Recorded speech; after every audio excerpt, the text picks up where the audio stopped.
Saudara lumayan 2 kali ke Mahanaim, tiap pulang jalan tol mencret-mencret. Kenapa? Karena tegang. Lumayan yang kali ini tidak perlu berhenti-berhenti ke WC-WC. Artinya saya sudah mulai merasa saudara seperti keluarga dalam hidup saya. Oke. Saya lumayan tidak tegang, saya sedikit tegang. Tadi naik lihat foto papi. Iya oke, harus tenang, harus tenang. Saya pakai baju papi, jam tangan papi. Semua saya pakai untuk menenangkan. Ada sejujurnya sampai hari ini tetap tegang.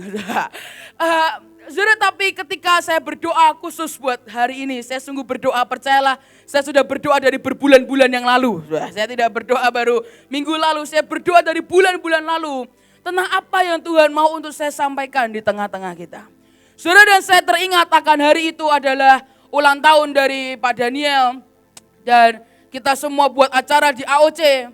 Dan ketika saya sedang melaju ke Bandung, tiba-tiba Tuhan berkata, "Nak, ada satu hal yang itu dipunyai oleh semua dari pahlawan-pahlawan iman.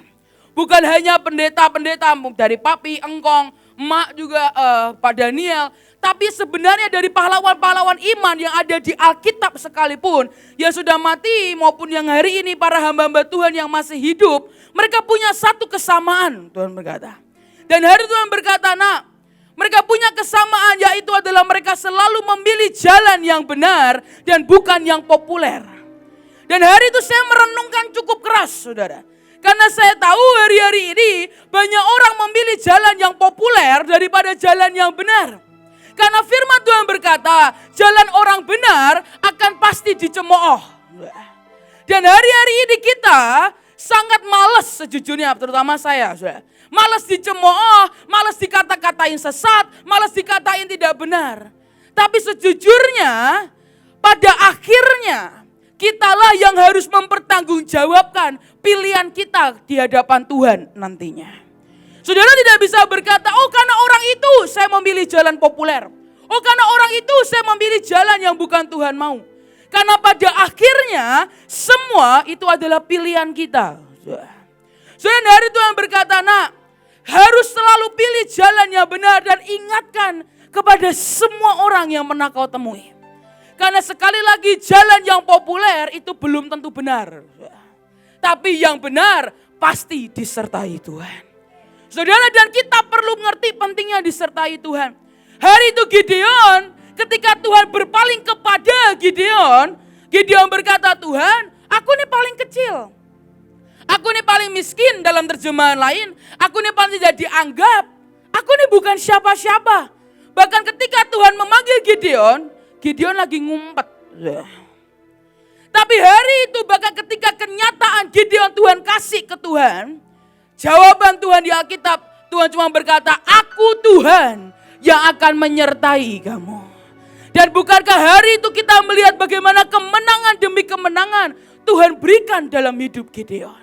Karena ketika kita disertai Tuhan, yang tidak mungkin akan menjadi mungkin. Apapun yang saudara naikkan di hadapan Tuhan, Dia Tuhan yang akan menjawab. Tapi sekali lagi tidak banyak orang mau memilih jalan yang benar. Kemarin waktu kita buat bahtera di sini, Stephen memberikan ayat tentang jalan yang lebar dan jalan yang sempit. Itu ada lagunya. Lagunya berkata, "Di dalam dunia ada 2 jalan, lebar dan sempit. Mana kau pilih?" Lagu sekolah minggu saya. "Yang lebar api, jiwamu mati. Tapi yang sempit," dulu saya suka bilang misal, "Seli kecepit." Saya gak tahu lirik selanjutnya, bayangin bertahun-tahun juga. Saya gak ngerti lirik selanjutnya.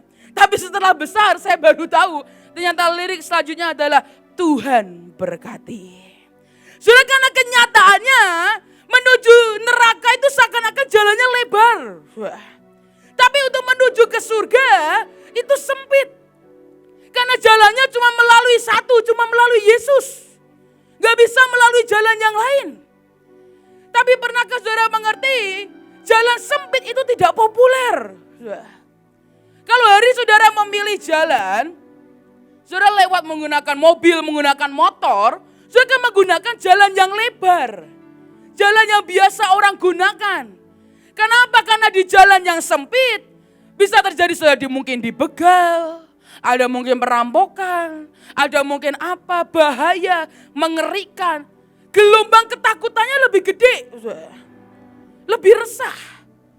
Tapi sebenarnya Tuhan mau berkata, nah jalan yang benar itu jalan yang sempit.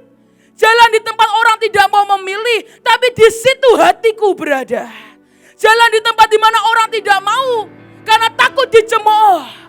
Padahal di situ ada kehidupan yang mengalir di jalan yang benar.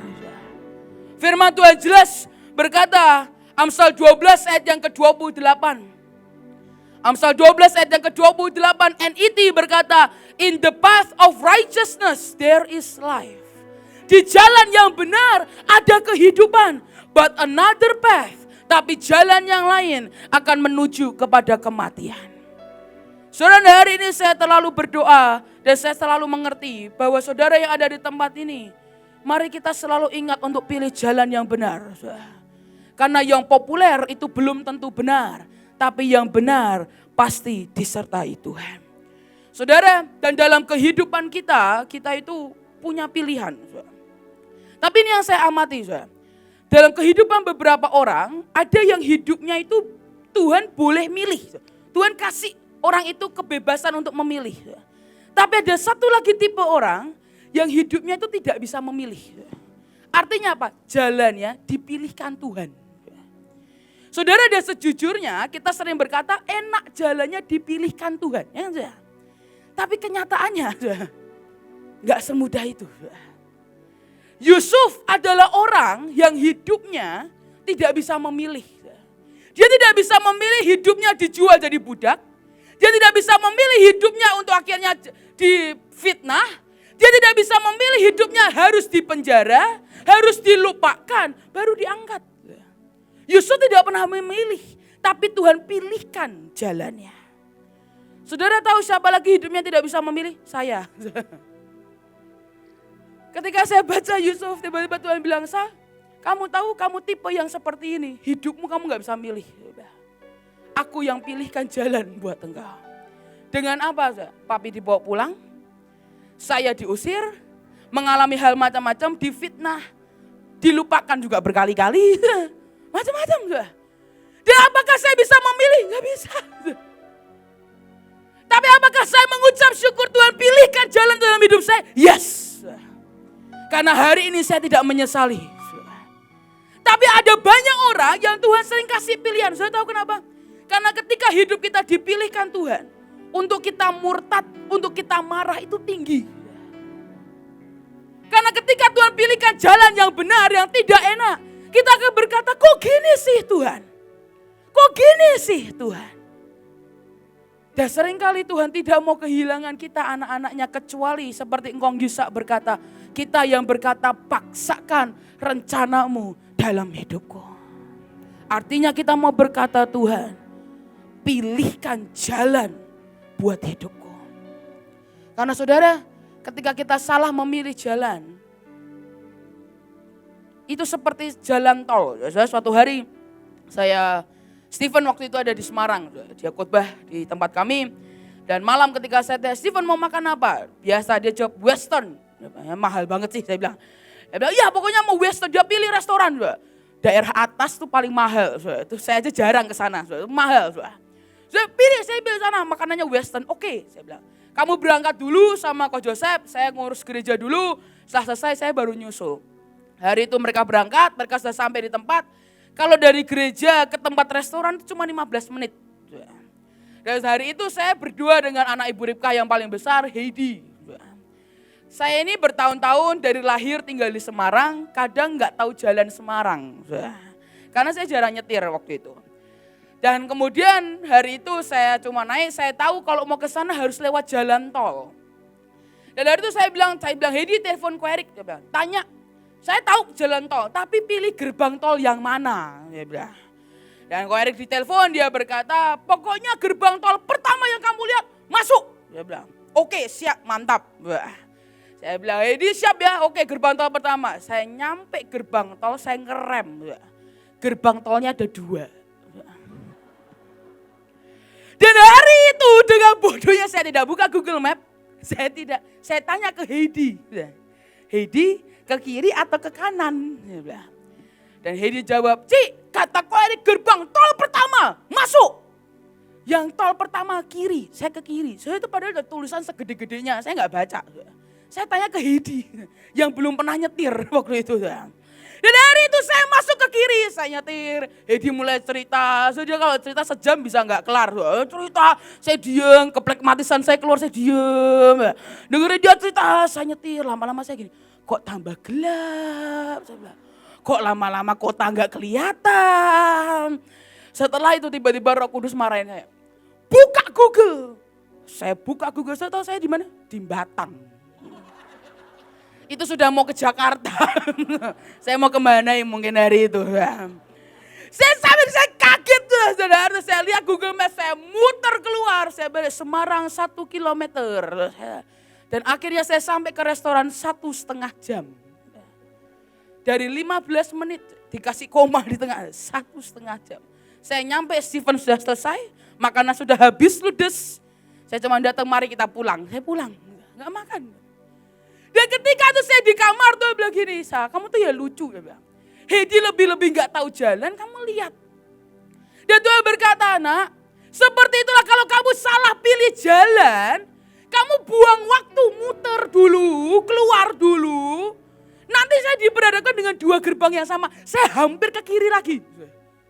Padahal itu segede-gedenya Jakarta kiri, Jatingaleh kanan. Saya gak lihat. Saya hampir ke kiri, saya ingat, oh ya ke kanan. Saya baru ke kanan, saya nyampe. Saudara perlu mengerti kita hidup di putaran terakhir. Saudara gak punya waktu untuk keluar dulu, kembali lagi dulu. Saudara terlalu lama. Dan saudara hari-hari ini Tuhan suka berkata, Sa, jangan jatuh di tempat yang tidak perlu. Tuhan berkata, jangan pilih salah jalan. Karena saudara perlu muternya lama. Padahal ini waktu putaran terakhir. Kalau dalam orang mungkin atlet, you need to be on your A game. Artinya apa? Engkau serius, engkau benar-benar fit, engkau serius, engkau fokus. Jangan biarkan ada yang lain yang mengganggu engkau fokus. Dan dulu ketika orang mulai caci maki saya pernah ingat, saya dicaci maki justru saya bangga. Saya tahu kenapa bangga saya. Ini anak khotbah lama-lama mirip ke Ibu In Cipto, sama aja. Terima kasih, saya bilang. Bukan hinaan itu malah pujian, saya bilang. Terima kasih buat pujiannya. Nah, papanya kemana itu? Makanya harus sering dimimpiin papi biar gak lupa. Karena jarang dimimpiin, ada nakal papi. Jadi sejujurnya ketika dulu saya terdistract. Saya bisa mikir yang enggak, saya pikir aduh bener gak ya khotbah kayak gini. Bahkan saya pernah saking takutnya ketika ada orang angkat handphone begini. Saya bilang, wah ini dari akun gosip mana ini? Wah akun satir apa ini? Kok ngangkat-ngangkat begini? Sudah sejujurnya saya mengetawakan diri saya sendiri. Tapi ketika hari ini, bukankah Tuhan berkata, nak ini putaran terakhir. Dan harus saya berkata, Tuhan saya tidak perlu mengurusi hal-hal yang tidak perlu. Saya tidak mau lagi harus keluar dan mutar lagi, berputar-putar di tempat yang sama. Saya mau berkata, Tuhan ini putaran terakhir. Saya harus fokus dengan Engkau. Seperti hari itu firman Tuhan berkata, Tuhan akan memberi hidangan di hadapan para musuh-musuh kita. Sudah ngerti maksudnya apa? Dalam satu meja makan, sudah duduk, ada Tuhan di depanmu, dan di sekitarmu ini ada musuh-musuhmu. Tapi bisakah kita tidak fokus kepada musuh-musuh yang ada di kanan kiri kita, tapi engkau fokus hanya kepada Tuhan yang kau sembah. Dan ketika engkau fokus kepada Tuhan yang kau sembah, itu yang membuat kita bisa menyelesaikan destiny kita.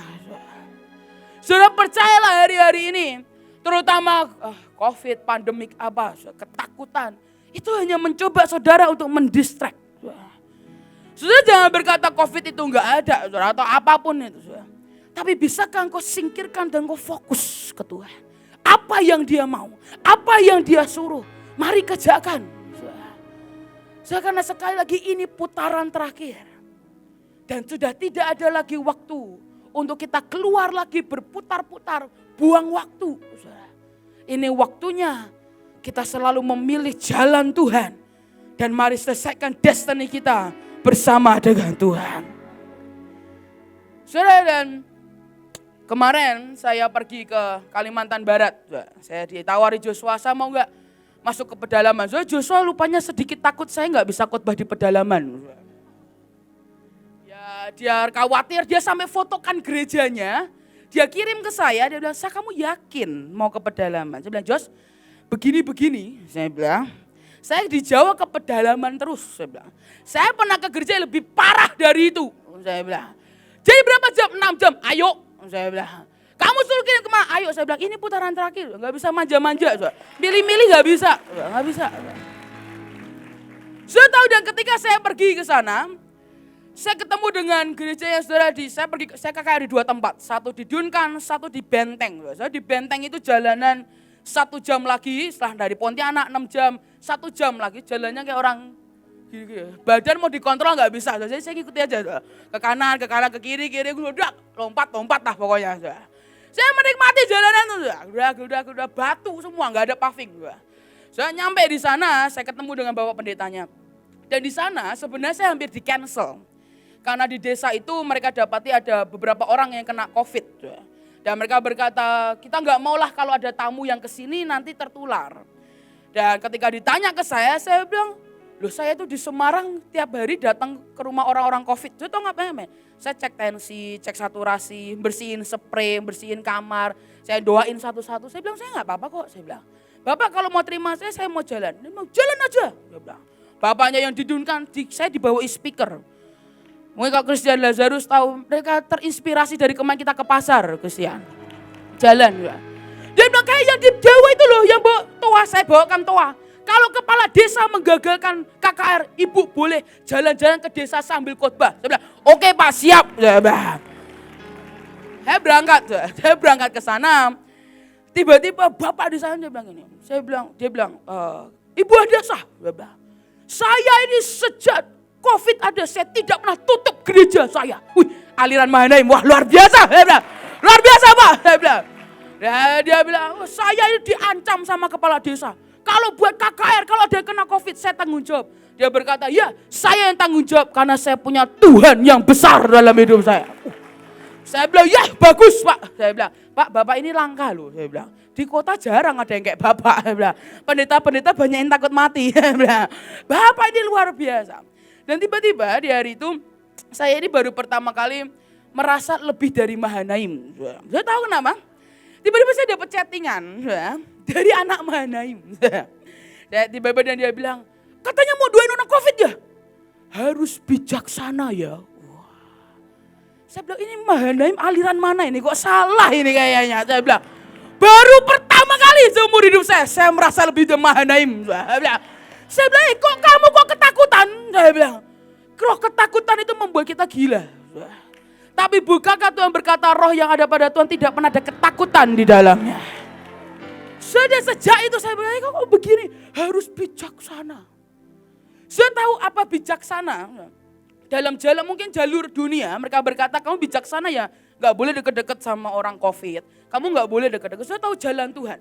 Sudah bijaksana dan hikmat Tuhan beri bukan untuk kita membantah Tuhan. Hikmat dan bijaksana bukan Tuhan kasih ke hidup kita untuk kita membangkang perintah Tuhan. Tapi dia beri hikmat dan bijaksana untuk kita tetap melakukan perintahnya, tapi dengan cara yang benar. Contohnya apa? Saudara saya ini orang males mandi. Percayalah, rambut panjang ini ngeringinnya sejam.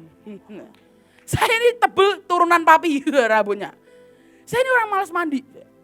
Tapi karena hari Tuhan berkata, kamu tiap hari ketemu orang COVID. Harus. Saudara tahu saya rekor mandi sehari 3 kali. Biasanya, jangan tanya apa ya. Sehari 3 kali itu rekor. Karena buat saya itu buang-buang air. Kulit jadi kering kalau kebanyakan mandi. Alasannya gitu. Tapi enggak. Dia bilang mandi keramas. Saya rajin mandi keramas. Saya tuh jarang orang minum vitamin. Dia bilang kamu minum vitamin itu bijaksana. Bukan berarti engkau takut, kau tutupi dengan kebijaksanaan. Bukan. Karena sekali lagi Tuhan kasih kita hikmat dan ini jalan Tuhan. Ini jalan Tuhan. Saudara hari ini orang COVID itu seperti orang kusta. Sudah tahu itu? Isoman, kalau orang kusta itu ditaruhkan di pinggir gerbang kota. Saudara. disendirikan. Ini sama persis, sebenarnya sama persis. Sudah bukankah hari itu Tuhan menunjukkan dan firman Tuhan berkata, ikutlah dan pelajari aku, Tuhan berkata. Maka saudara harus pelajari itu. Justru ketika orang kusta, hari ini gak ada yang mau deket kan ke orang COVID. Orang deket, najis. Orang COVID, kalau jauh najis. Syakararabah. Kayak nangkal setan. Saya kemarin ketemu orang, saya ketemu peluk aja gak boleh. Syakararabah. Apa saya setan? Saya bilang, enggak. Saudara itu sama, orang kusta juga sama. Mereka gak boleh jalan karena orang yang cuma hanya bersebelahan aja, mereka bilang bisa kena.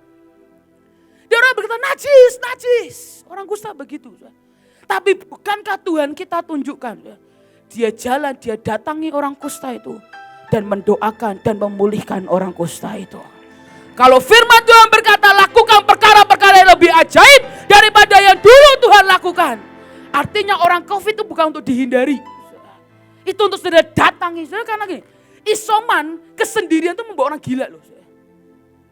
Saudara tahu ketika kita sendirian, kalau tanpa Tuhan, ada intimidasi yang masuk. Perkataan-perkataan nanti berprasangka buruk itu masuk di telinga kita. Jadi saudara perlu datang dan berkata, kamu tuh gak apa-apa. Aku demam cuma 36. Aku begini gak apa-apa. Tuhan ciptakan kita, Adam aja perlu kasih Hawa kok. Kenapa Tuhan tahu kesendirian itu bisa membuat gila loh, tanpa Tuhan. Sudah sekali lagi Tuhan panggil kita untuk mengikuti jalannya. Dan jalannya itu tidak pernah menajiskan orang COVID. Jalannya adalah kau harus datang dan mendoakan orang-orang COVID. Saudara, saya datang ke rumah demi rumah. Saya sampai ditanyai dari rumah sakit mana.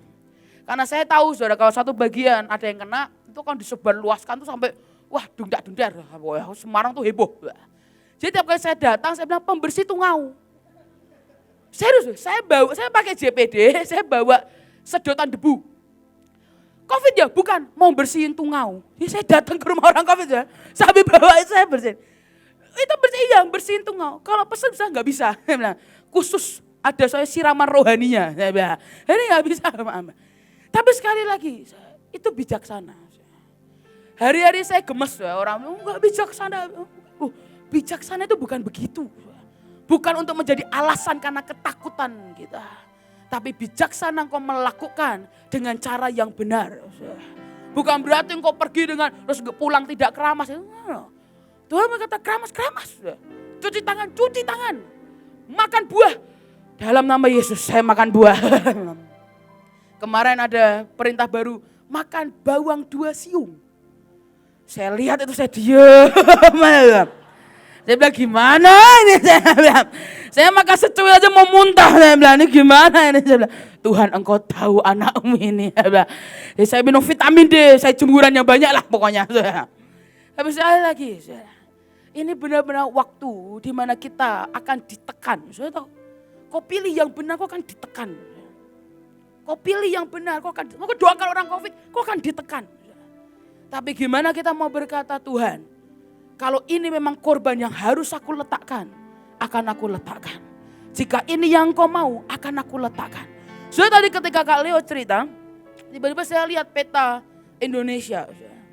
Sekarang ketika kita sembah Tuhan, saya lihat Tuhan itu jalan dari ujung ke ujung Indonesia. Dan tiap kali Tuhan jalan, tiba-tiba keluar kabut tebal menutupi Indonesia. Saudara kalau saudara tahu film Hunger Games, dan dia buat di film itu, dunia itu manusia yang buat di film itu. Dan ketika itu mereka harus berperang satu dengan yang lain sampai ada satu yang memenangkan. Jadi mereka buat ada banyak bencana di dunia yang mereka buat. Salah satunya kabut tebal itu. Tapi kalau di film ini, kalau kena ke manusia ini kena racun dan mati seketika.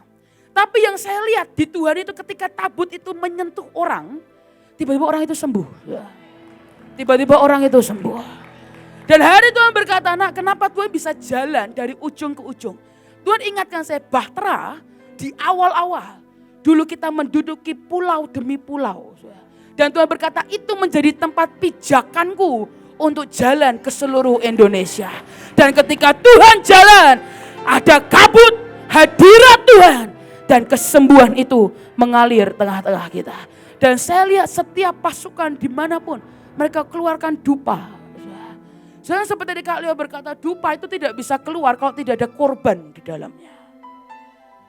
Saya sekali lagi, saya sungguh berdoa. Bukan hari ini saya bilang, saya nggak perlu ngapa-ngapain, tidak perlu protokol. Bukan itu maksud saya. Tapi mari lakukan apa yang Tuhan mau dalam hidup setiap kita. Saudara kan mungkin saudara berkata, saya kok aneh ya. Saya coba tunjukkan pakai Alkitab. Oke. Saya coba tunjukkan di Alkitab. Buka sama-sama di Yesaya 55 ayat yang ke-8 sampai ayat yang ke-9. Yesaya 55 ayat yang ke-8 sampai ayat yang ke-9. Firman Tuhan berkata, sebab rancanganku bukanlah rancanganmu dan jalanmu bukanlah jalanku. Demikianlah firman Tuhan. Seperti tingginya langit dari bumi, demikianlah tingginya jalanku dari jalanmu dan rancanganku dari rancanganmu. Tapi dalam terjemahan King James Version dikatakan, for my thoughts are not your thoughts. Pikiran Tuhan itu bukan pikiran kita. Neither are your ways my way, saith the Lord. Saudara, ada ketika kata pikiran atau rancangan di sini dalam bahasa aslinya itu artinya tekstur atau susunan. Tapi arti lainnya juga adalah mesin. Jadi Tuhan mau berkata, nak, mesinku dengan mesinmu itu berbeda. Mesin Tuhan dengan mesin dunia itu berbeda. Dan kita anak-anaknya, kita harus bisa beradaptasi dengan mesin Tuhan. Karena kalau tidak kita mati. Mungkin bukan fisik tapi mati mungkin secara rohani. Mati secara jiwa saudara. Saudara terus-terusan stres, tertekan. Karena percayalah ketika kita mengikuti cara dunia, mesin dunia, biasa aja. Justru yang ada kematian yang menunggu kita. Tapi ketika itu Tuhan berkata kita harus beradaptasi dengan mesin Tuhan, itu saudara bisa beradaptasi. Saudara, kalau saya punya di rumah ada 2 mobil, satu mobil Alphard, satu mobil Hilux. Kalau mobil Hilux biasa, handremnya itu pakai tangan yang namanya handrem. Alphard tuh aneh, mungkin ada kuno Alphardnya. Handremnya di kaki. Handrem ini fit rem, handrem, pakai fit, kaki. Karena apa? Karena memang mekanisnya mesinnya itu berbeda. Jadi kalau saudara mau pakai Alphard, saudara harus beradaptasi.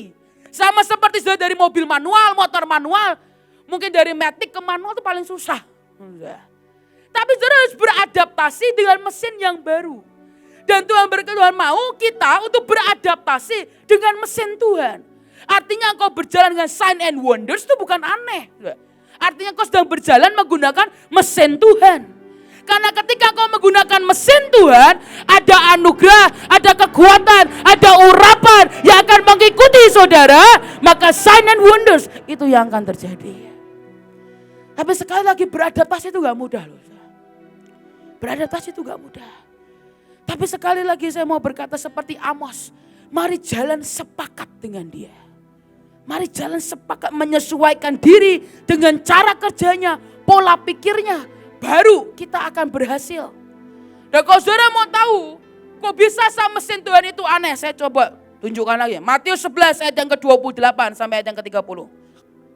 Matius 11 ayat yang ke-28 sampai ayat yang ke-30.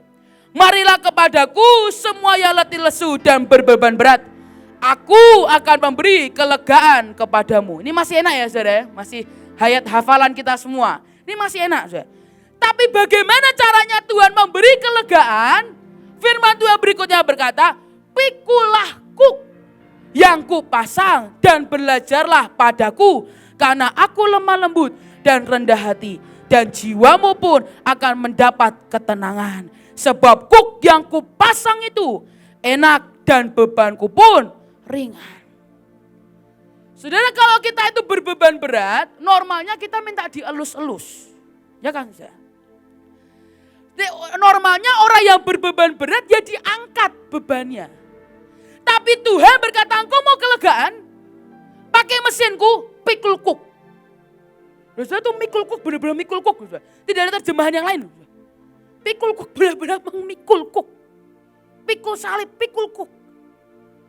Saudara mungkin saudara berkata kok aneh karena itu cara kerja Tuhan. Makanya kemarin kalau AL berkata di sini, di Mahanaim itu elus dan cakar mirip. Di hati saya bilang karena itu cara Tuhan. Saudara, karena Tuhan bahkan Tuhan gak elus-elus tuh. Enggak diangkat bebannya, disuruh pikul kuk. Kayak istilahnya ditambah bebannya. Saya tahu maksudnya nih. Ada luka-luka yang itu tidak bisa cuma dibalut. Ada luka-luka tertentu itu harus untuk sembuh diberi luka baru. Dalam kehidupan kita, kalau kita punya luka, seringkali kita minta Tuhan bebat, sembuhkan. Tapi sebenarnya ada beberapa orang di tempat ini, luka saudara mau sembuh harus diberi luka baru. Saya ikut seminar, disuruh mami saya ikut pertolongan pertama. Saya ikut seminarnya dan saya dikasih beberapa luka. Luka goresan, luka nanah, luka apa. Semua harus dibalut. Tapi ada satu luka yang gak boleh tutup. Tahu, luka tusuk. Bukankah kita juga saling menusuk saudara? Kadang-kadang kita kan tertusuk. Saya tahu luka tusuk mau disembuhin gimana? Saya harus ambil pisau jaringan. Tapi kali gini, itu kan bolong ya. Saya harus buat plus. Saya 2 cm ke atas, 2 cm ke bawah dibelek. Sudah apa? Supaya oksigennya masuk membunuh kuman yang di dalam. Kalau itu tidak dilakukan dan cuma ditutup, mati. Tetanus. Jadi dalam kehidupan kita ada banyak luka yang Tuhan mau sembuhkan dengan apa? Beri luka baru. Itu apa? Krrrr. Bukannya kalau gini mati. Cuma mati. Krrrr. Biar sembuh lukanya. Jadi saudara jangan bingung kalau di sini gini dan itu sama. Karena itu cara Tuhan. Itu cara Tuhan menyembuhkan luka saudara. Saya tahu Tuhan sembuhkan luka saya gimana caranya. Saya ini orang yang paling tidak suka dipermalukan. Saya ini kesombongan saya orang yang paling tidak suka dipermalukan. Dipermalukan apa? Fisik. Ya pastilah ya saudara. Siapa yang suka dipermalukan fisiknya? Saya enggak suka. Saya bukannya enggak coba diet. Waktu itu ada yang juga yang dari Mahanaim nge-DM saya suruh saya diet. Saya bukan tidak berusaha tante. Saya sangat berusaha namun belum berhasil. Saya berhasil diet waktu papi meninggal ya. Mami juga, saya juga turun beratnya. Setelah itu terus naik dan tidak pernah turun. Karena anugerah Tuhannya luar biasa terus naik dan tidak pernah turun. Mungkin karena salah doa kali ya. Salah doanya gitu terus berat badannya juga terus naik dan tidak pernah turun. Jadi saya gak suka dipermalukan. Saya tahu cara Tuhan sembuhkan saya. Saya diketemukan dengan orang yang hobinya mempermalukan orang. Saya berkali-kali khotbah saya di pedalaman. Ada yang jahat juga. Saya kakak wah syok apa dia dahsyat. Semua rebah, semua apa 2000 anak-anak. Saya turun, tiba-tiba WL-nya naik. Dia bilang, ya kami mau menyerahkan plakat terima kasih buat hamba Tuhan dari ibu yayasan kami. Nah, kebetulan ibu yayasannya itu tinggi besar. Ketemu dengan saya tahu WL-nya bilang apa? Di depan anak-anak. Nih lihat nih, kayak ibu dan anak ya. Badannya mirip nih, lihat nih. Gede-gede semok-semok. Saya bilang kurang ajar, saya bilang. Dalam hati loh, refleks loh. Saya bilang kurang ajar ini WL ya. Saya bilang, mentang-mentang dia kurus, saya bilang. Lihat ini sama ibunya. Maaf ya dek, gak apa-apa bu, gak apa-apa. Ibunya juga dihina, gak apa-apa. Pulang-pulang dia berani-berani masih datangnya, saya minta salaman tangan. Kurang ajar, semok-semok.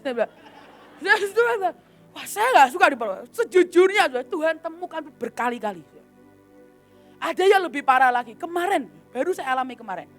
Saya habis khotbah di gereja, saya merasa saya nggak ngelap keringat, emang gerejanya nggak ada AC. Saya merasa tidak mengelap keringat, saya tidak kipas-kipas, saya nggak begini-begini, saya diem aja. Tiba-tiba pendetanya naik ke atas, bilang gini, maaf ya Kak Adasa, ini ruangannya memang belum ada AC-nya. Tapi memang kalau orang gendut tuh kan gampang keringetan. Ya. Saya bingung, saya bilang, saya nggak keringetan. Saya coba ngelap gitu, nggak keringetan loh saya ini. Saya gini.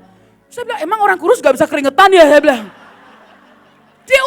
Berkali-kali coba bayangin saudara. Saya tuh pulang nunduk.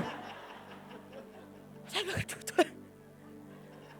Tapi saudara tahu itu cara Tuhan menyembuhkan saya loh.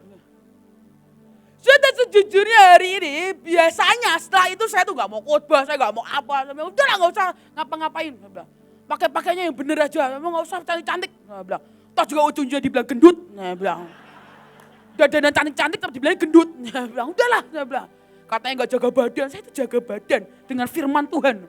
Makanya terus naik dan tidak pernah turun karena itu. Lu sejujurnya karena saya pernah cerita di sini, saya bingung. Saya datang ke pelayanan, saya dikasih makan, saya nggak makan salah, makan salah. Saya nggak makan dibilang tidak menghargai, saya makan disuruh diet. Jadi saya tuh serba salah. Jadi saya makan, ya saya makan saja lah. Sudah sejujurnya, saya mengucap syukur sampai hari ini. Tuhan terus temukan saya tuh yang ketawa paling kenceng kayaknya juga sepenanggungan sama saya kayaknya. Yang paling kenceng ketawanya tuh sepenanggungan. Tapi memang itu, loh kok Tuhan jahat kan harusnya dilindungi. Enggak. Karena itu mesinku bukan mesinmu. Caraku bukan caramu. Pikiranku bukan pikiranmu. Dan Tuhan sembuhkan dengan cara itu. Tuhan sembuhkan dengan cara itu. Hari ini ada orang ngomong apa, saya cuma ketawa, iya. Baik tante. Saya dietnya harus begini. Oke siap, mantap, sip. Mama. Tapi di hati udah gak apa-apa. Saya mau dipermalukan sama siapapun, saya cuma iya. Gak ngapa-ngapain. Saya tahu Tuhan sembuhkan keminderan saya. Saya dulu gak mau khotbah. Saya tahu keminderan saya dipulihkan dengan cara apa? Tuhan kasih luka baru. Dengan apa? Papi dibawa pulang. Itu cara Tuhan menyembuhkan luka saya. Keminderan saya Tuhan sembuhkan dengan cara itu. Karena mau tidak mau, saya harus berdiri di atas mimbar. Dan saya harus khotbah. Mau tidak mau. Bahtera sudah gak ada lagi papi. Hari ini setiap kali, saya itu dulu kalau dikasih mic saya suka oper. Padahal buat saya oper. Jadi waktu saya lihat dulu para junior, Steven, saya tuh tepuk tangan. Iri enggak. Saya bilang, wah keren. Karena saya minder. Saya takut suruh berdiri. Apalagi di tempat ini. Ada kemerindingan-merindingan gimana gitu. Mungkin hadirat Tuhan yang terlalu kuat ya saya. Merinding ya. Ini kayak katanya beberapa ke provinsi, jadi merindingnya udah kurang. Joshua nggak ada, beberapa Tante Ruth juga nggak ada. Jadi merindingnya rada kurang dia. Biasanya gereng gitu. Sudah sejujurnya Tuhan sembuhkan dengan cara itu. Karena kalau Tuhan tidak kasih saya luka itu, dengan papi saya dibawa pulang. Saya nggak akan berdiri di depan saudara. Saya akan ngumpet, saya akan pergi. Dan percayalah saya nggak akan ada di tempat ini. Dan saya tidak akan khotbah di mana-mana. Tapi saudara perlu mengerti, mesin Tuhan itu bukan mesin kita. Caranya itu bukan cara kita. Jadi kalau saudara berharap luka saudara disembuhkan hanya dengan dibebat. Saudara jangan. Karena kadang Tuhan kasih luka baru. Jangan marah dulu. Perhatikan efeknya. Efeknya itu selalu baik buat setiap kita. Hari-hari ini banyak orang suka pahit dengan Tuhan. Marah dengan Tuhan. Murtad dengan Tuhan. Ini yang menghambat kita untuk memilih jalan yang benar. Tapi kemarin Tuhan ajari saya, Tuhan berkata, nak iman bukan percaya. Tapi kamu percaya kepada siapa? Apakah kamu percaya hanya kepada mujizatnya? Apakah kamu hanya percaya sekedar kepada kuasanya? Atau kamu percaya kepada pribadinya? Kamu mencintai dia karena kebaikannya? Atau karena pribadinya? Karena beda.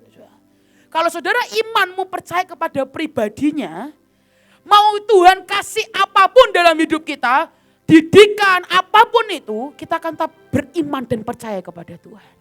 Sekalipun yang kita harapkan tidak jadi, kita gak akan marah dengan Tuhan. Karena kita percaya kepadanya Tuhan. Cinta dengan Tuhan karena kebaikannya atau karena pribadinya. Kalau saudara cuma sekedar mencintai kebaikannya, dan tiba-tiba muncul Tuhan yang tega, saudara akan marah. Tapi kalau saudara mencintai pribadinya, mau diapakan aja, saya akan tetap cinta. Saya salah satunya, ada orang pernah datangi saya, dia bilang gini, Sa, kamu tuh kan sering ya dimarahin sama Ibu Iin. Dia bilang, ya lumayan lah, dia bilang. Kalau orang gak ada yang tahu, kadang lumayan saya. Bilang, tapi kamu kok masih mau? Saya bilang, saya bukan melebay-lebaykan, saya bilang ke banyak orang. Karena yang saya lihat, saya bukan mencintai kebaikan dan keibuannya Ibu Iin. Dia bilang. Saya mencintai beliau karena dari kecil. Tahu siapa yang ngurusin potong rambut saya? Ibu In. Saya pernah dibawa ke mall, penampilan gembel. Dibawa ke mall, dipotongkan persis kayak Ibu In. Saya jalan dari belakang, dipanggil papi, In. Loh, ini anakmu. Bukan Ibu In. Sudah itu aja, membuat saya bilang ini, saya mencintai Bu In bukan karena kebaikannya. Tapi saya mencintai karena pribadinya dari hidup saya. Sama dengan Tuhan. Kalau saya mencintai Tuhan hanya karena kebaikan Tuhan. Waktu Tuhan ambil papi saya marah. Waktu Tuhan buat saya difitnah banyak orang, saya marah. Waktu Tuhan biarkan saya dipermalukan, saya akan marah. Tapi hari itu saya berkata, Tuhan, aku mencintai Engkau karena aku mencintai pribadimu dalam hidupku. Bukan sekedar karena kebaikanmu, bukan sekedar karena kuasamu, bukan karena sekedar kehebatanmu Tuhan. Aku mencintai Engkau karena pribadimu di dalam hidupku. Dan hari itu sampai sekarang, saya kalau ketemu Bevis mau pelayanan, kita bilang ini, hidup bagi Tuhan, mati adalah keuntungan. Karena kita mencintai Tuhan. Kalau kita mengerjakan bukan karena cinta kita kepada Tuhan, kita akan pilih jalan yang salah. Tapi kalau kita cinta karena pribadinya, Tuhan berkata, nak pilih jalan yang benar sekalipun itu berat. Engkau akan tetap melangkah bersama dengan Tuhan. Bahkan di saat badai bergelora, kita akan terbang bersama dengan Tuhan. Di saat semua orang kegulung-gulung ombak, kita akan bersama terbang bersama-sama dengan Tuhan. Karena sekali lagi kita memilih jalan yang benar. Karena kita mencintai pribadinya di dalam hidup kita. Boleh tutup Alkitabmu saja, bangkit berdiri bersama-sama.